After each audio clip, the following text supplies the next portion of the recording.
ये 32 सेवा अपराध हैं, इनसे बचना चाहिए। पहला है सवारी पे चढ़ करके भगवान के दर्शन करने जाना। अगर आप जा भी रहे हैं तो कम से कम 100 कदम पैदल चलें, इतनी दूर वाहन खड़ा कर दो और नंगे पैर वहां से जा। खड़ाऊं या पादुका पहनकर भगवान के मंदिर में दर्शन के लिए जाना यह अपराध है।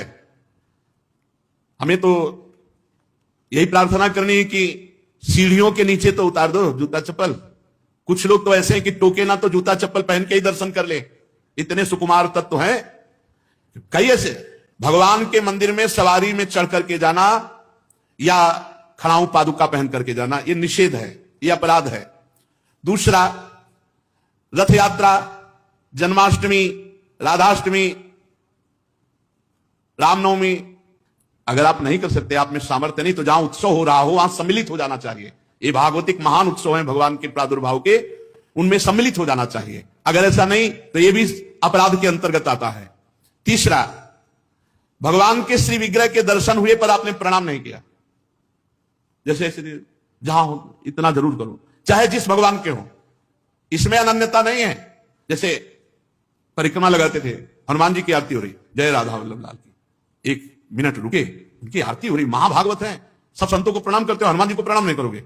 हनुमान जी महाभागवत, उनको प्रणाम करने में तुम्हारी निष्ठा बदल जाएगी क्या? जय राधा वल्लभ लाल की आरती हो रही, उसी में दर्शन मेरे प्रभु इस रूप में विराजमान। तो जो भी देवालय, जो भी मंदिर, अगर हमारी दृष्टि में गए तो ऐसे प्रणाम, उनसे बढ़कर थोड़ी हो। सब में हमारे प्रभु सर्वान वस्तुतया निरीक्ष परम स्वाराध्य बुद्धिर्मम। प्रभु के श्री मूर्ति के दर्शन करके प्रणाम न करना या जूठे मुंह अपवित्र अवस्था में प्रभु के दर्शन करने जाना। पवित्रता अगर नहीं रहेगी ना तो बुद्धि भ्रष्ट होती रहेगी, पक्का समझ लो। पवित्रता की बहुत जरूरत है। आजकल प्राय पवित्रता का ज्ञान नहीं रखते हैं। अशुचि अवस्था में दर्शन करना। अगला, एक हाथ से प्रणाम करना भगवान को। जैसे श्री विग्रह भगवान का है, भगवान और संतों गुरुजनों के सामने तो ऐसे, हमको तो ऐसे ऐसे ठीक है। ये राजकीय विभाग में चलता है, भगवत विभाग में ऐसे चलता है। कर जोड़ करके भगवान को, गुरुदेव को, संतों को ऐसे हाथ जोड़कर, एक हाथ से भगवान को ऐसे नहीं किया जाता, प्रभु को ऐसे नहीं किया जाता। प्रभु के श्री विग्रह के सामने एक हाथ से प्रणाम करना या गुरु जी को, इतने सत्संग नहीं ना, तो प्राय आजकल के बच्चे प्रियता में दाहिने हाथ में मोबाइल होता है, बाएं हाथ से ऐसे करते हैं। रोज हमें होता है, हमें रोज होता है। और बाएं हाथ से जानते हो किसको किया जाता है? शत्रु को। जब किसी राजा के हाथ संधि कराने या गुप्तचर या दूत ऐसे, तो अब उस राजा को तो करना ही पड़ेगा, तो बाएं हाथ से करता था। तो वो समझ जाते थे शत्रु पक्ष का है, और वो वीर इतना कि गर्दन उतरा सकता है लेकिन दाहिने हाथ से सलूट नहीं कर सकता, क्योंकि शत्रु पक्ष का है तो बाएं हाथ से करेगा। एक हाथ से प्रणाम करना या बाएं हाथ से प्रणाम करना। आप सत्संग नहीं तो बेचारे नहीं जानते हैं।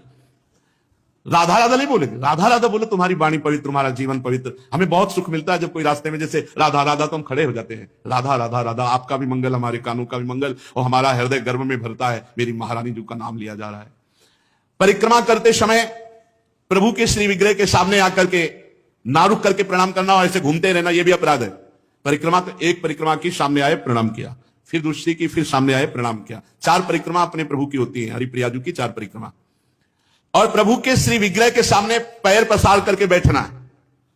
प्राय जिनको सत्संग नहीं मिला वैसा, राधा वल्लभ जी में जैसे वो बारंडा है ना सामने, चौका से ऐसे बैठ के पैर ऐसे, अपराध है। प्रभु के सामने पैर लंबे करके या ऐसे पैर घुटनों में बांध करके बैठना। प्रभु के श्री विग्रह के सामने दोनों घुटनों को ऊंचा करके उनको हाथ से लपेट करके, प्रभु के श्री विग्रह के सामने ऐसे ऐसे नहीं, या तो हाथ जोड़े खड़े रहो या ऐसे हाथ नीचे कर लो। मतलब एक सौम्य मुद्रा होनी चाहिए। यदि वहां खड़े हो, वैसे उचित तो यह कि जितनी देर खड़े रहो हाथ जोड़े खड़े रहो प्रभु के सामने। पर जिनको सत्संग नहीं मिला, जिनको ज्ञान नहीं, तो प्राय वो ऐसे खड़े होते प्रभु के सामने।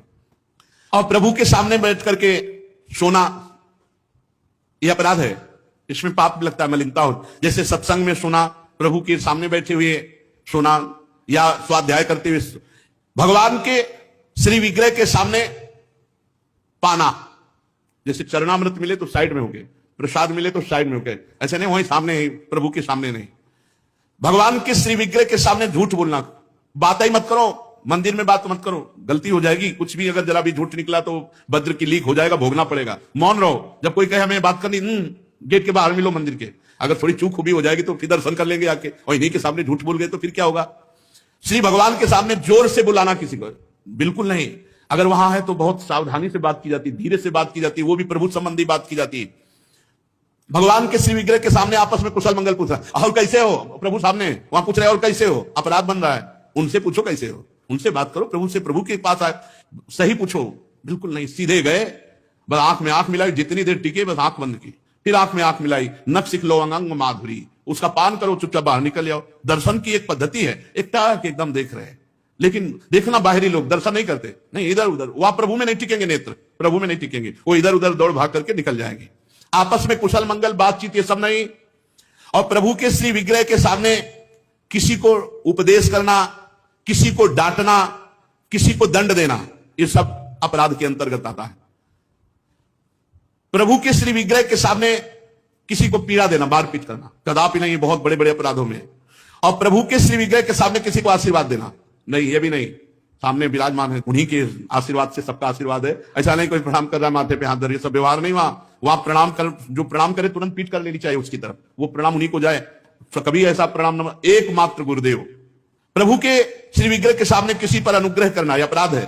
श्री विग्रह के सामने किसी को साप देना, कठोर वचन बोलना, निष्ठुर वचन बोलना, और प्रभु के श्री विग्रह के सामने कंबल ओढ़ कर जाना, प्रभु के श्री विग्रह के सामने किसी की निंदा करना, प्रभु के श्री विग्रह के सामने किसी की स्तुति प्रणाम बिल्कुल नहीं करना, प्रभु के श्री विग्रह के सामने अश्लील भाषण बोलना, प्रभु के श्री विग्रह के सामने अधोवायु त्यागना।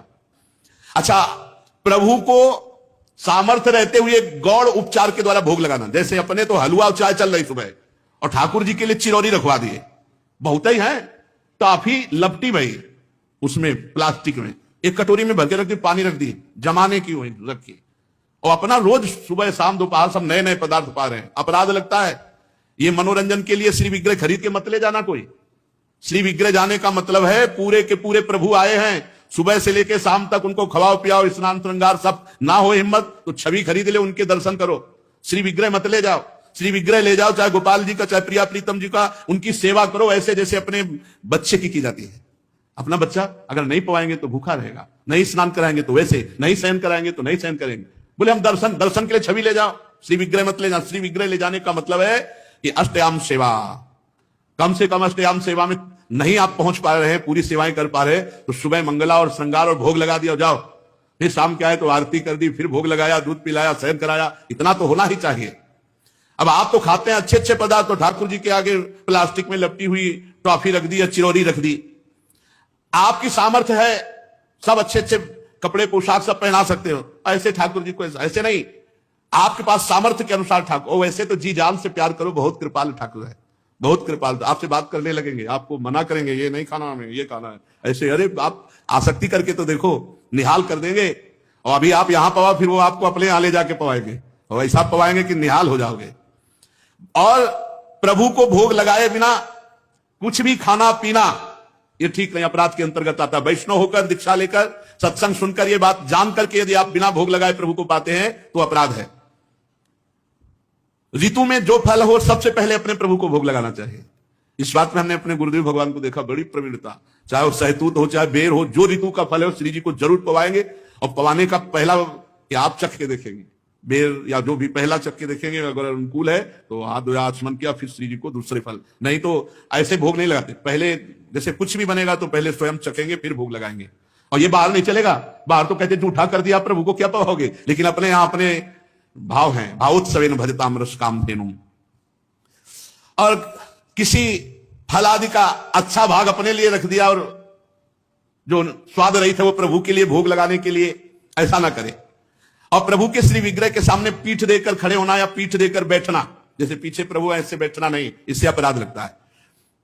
गुरुदेव की अभ्यर्थना ना करना, गुरुदेव से कुशल प्रश्न ना करना, गुरुदेव की स्तुति ना करना, यह अपराध है। अपने मुख से अपनी प्रशंसा करना यह अपराध है। किसी भी देवता की निंदा करना यह अपराध है। भगवत मार्ग में अपने आराध्य देव के सिवा अन्य कोई आश्रय, अन्य कोई बल, अन्य कोई आशा, ये सब कलंक के समान है। यदि हम अन्य आस भरोस अवलंबन छोड़ पाए तो हमें कुछ नहीं करना भगवत प्राप्ति के लिए। सच्ची मानिए, ये अन्य जो स्वीकृति है यही हमको तो भगवत विमुख की है। हमारा स्वरूप ही भगवत स्वरूप है। ये पांच भौतिक हमारा स्वरूप थोड़ी है, ये अंतःकरण हमारा स्वरूप थोड़ी है, ये स्वभाव हमारा नहीं है, ये प्रकृति का है। यही अन्य आश्रय हमें भय प्रदान करता है। जब तक भय है तब तक न शुद्ध भक्ति है और न शुद्ध ज्ञान है। ज्ञान हो जाने पर एक ब्रह्म के सिवा कुछ है नहीं तो किससे भय? भक्ति हो जाने पर अपने प्रभु के सिवा कोई है नहीं तो किससे भय?